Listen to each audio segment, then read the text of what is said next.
आज Poonam love marriage करके अपने पापा के पास आई और अपने पापा से कहने लगी, पापा मैंने अपने पसंद के लड़के से शादी कर ली है। उसके पापा बहुत गुस्से में थे, पर वह बहुत सुलझे हुए शख्स थे। उन्होंने बस अपनी बेटी से इतना ही कहा, मेरे घर से निकल जाओ। बेटी ने कहा, अभी मेरे पति के पास कोई काम नहीं है, हमें रहने दीजिए, हम बाद में चले जाएंगे। पर उसके पापा ने एक नहीं सुनी और उसे घर से बाहर कर दिया। कुछ साल बीत गए। अब पूनम के पापा नहीं रहे और दुर्भाग्यवश जिस लड़के से पूनम ने शादी की थी वह भी उसे धोखा देकर भाग गया। पूनम की एक लड़की और एक लड़का था। पूनम खुद का एक रेस्टोरेंट चला रही थी जिससे उसका जीवन यापन हो रहा था।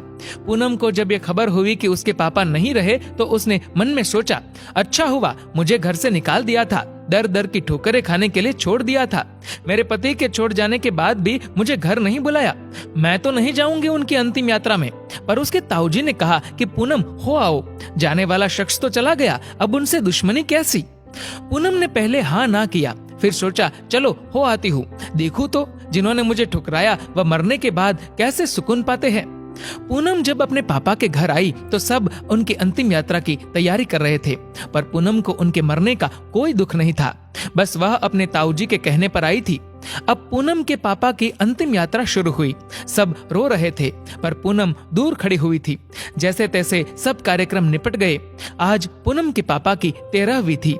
उसके ताऊजी आए और पूनम के हाथों में एक खत देते हुए उन्होंने पूनम से कहा, ये तुम्हारे पापा ने तुम्हें दिया है, हो सके तो इसे एक बार जरूर पढ़ लेना। रात हो चुकी थी और सारे मेहमान जा चुके थे। पूनम ने वह खत निकाला और पढ़ने लगी। उस खत में सबसे पहले लिखा था, मेरी प्यारी गुड़िया, मुझे मालूम है कि तुम मुझसे नाराज हो, पर अपने पापा को माफ कर देना। मैं जानता हूँ तुम्हें मैंने घर से निकाल दिया था, तुम्हारे पास रहने की जगह नहीं थी, तुम दर दर की ठोकरें खा रही थी, पर मैं भी उदास था। तुम्हें कैसे बताऊं? याद है तुम्हें जब तुम 5 साल की थी तब तुम्हारी माँ हमें छोड़कर चली गई थी, तब तुम कितना रोती थी, मेरे बिना सोती नहीं थी, रातों को उठकर रोती थी, तब मैं भी सारी रात तुम्हारे साथ जागता था। तुम जब स्कूल जाने से डरती थी तब मैं भी सारा वक्त तुम्हारे स्कूल की खिड़की पर खड़ा होता था और जैसे ही तुम स्कूल से बाहर आती थी तुम्हें सीने से लगा लेता था। वह कच्चा पक्का खाना याद है जो तुम्हें पसंद नहीं आता था, मैं उसे फेंक कर फिर से तुम्हारे लिए खाना बनाता था ताकि तुम भूखी ना रहो। याद है तुम्हें जब तुम्हें बुखार आता था तो मैं सारा दिन तुम्हारे पास बैठा रहता था, मन ही मन रोता था पर तुम्हें हंसाता था ताकि तुम ना रो, वरना मैं रो पड़ता था। वो तुम्हारी पहली बार हाई स्कूल की परीक्षा तुम रात भर पढ़ती थी और मैं सारी रात तुम्हें चाय बनाकर देता था। याद है तुम्हें तुम्हारी पहली जीन्स और छोटे कपड़े, वह गाड़ी, सारी कॉलोनी एक तरफ थी कि ये सब नहीं चलेगा, लड़की छोटे कपड़े नहीं पहनेगी, पर मैं तुम्हारे साथ खड़ा था, किसी को तुम्हारी खुशी में बाधा बनने नहीं दिया। तुम्हारा वह रातों को देर से घर आना, डिस्को जाना, लड़कों के साथ घूमना, इन सब बातों को कभी मैंने गौर नहीं किया, क्योंकि तुम जिस उम्र में थी उस उम्र में ये सब थोड़ा बहुत होता है।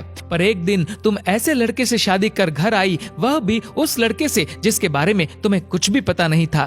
तुम्हारा पापा हूँ, मैंने उस लड़के के बारे में सब पता किया। उसने न जाने वासना और पैसों के लिए कितनी लड़कियों को धोखा दिया था, पर तुम तो उस वक्त प्रेम में अंधी थी। तुमने मुझसे नहीं पूछा और सीधी शादी करके आ गई। मेरे कितने अरमान थे कि तुम्हें डोली में बिठाऊं, चांद सितारों की तरह तुम्हें सजाऊं, ऐसी धूमधाम से शादी करूं कि लोग बोल पड़े कि वह देखो शर्मा जी जिन्होंने अपनी बच्ची को इतने नाजों से अकेले पाला है। पर तुमने मेरे सारे ख्वाब तोड़ दिए। खैर, इन सब बातों का अब कोई मतलब नहीं है। मैंने तो तुम्हारे लिए खत इसलिए छोड़ा कि तुमसे कुछ बात कह सकूं। मेरी गुड़िया, अलमारी में तुम्हारी माँ के गहने और मैंने जो तुम्हारी शादी के लिए गहने खरीदे थे वह सब रखे हैं। 3-4 घर और कुछ जमीनें हैं।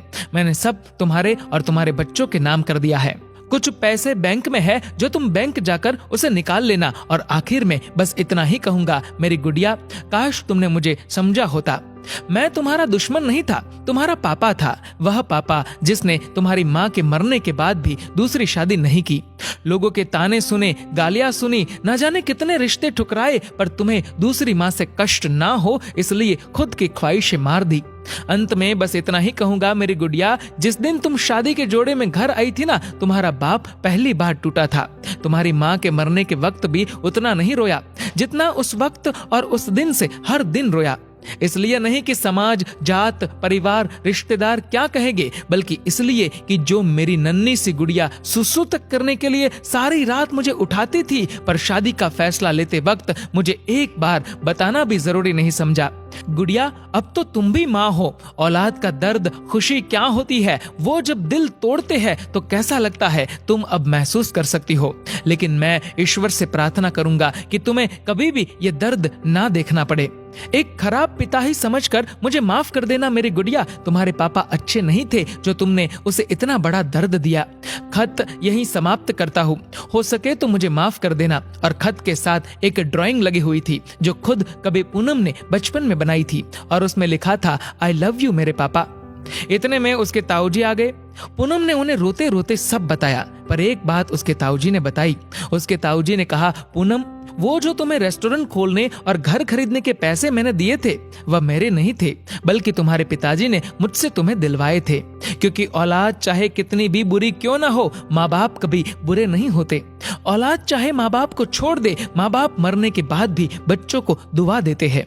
दोस्तों, पूनम के पापा को सुकून मिलेगा या नहीं मुझे नहीं पता, पर उस खत को पढ़ने के बाद शायद सारी जिंदगी पूनम को सुकून नहीं मिलेगा।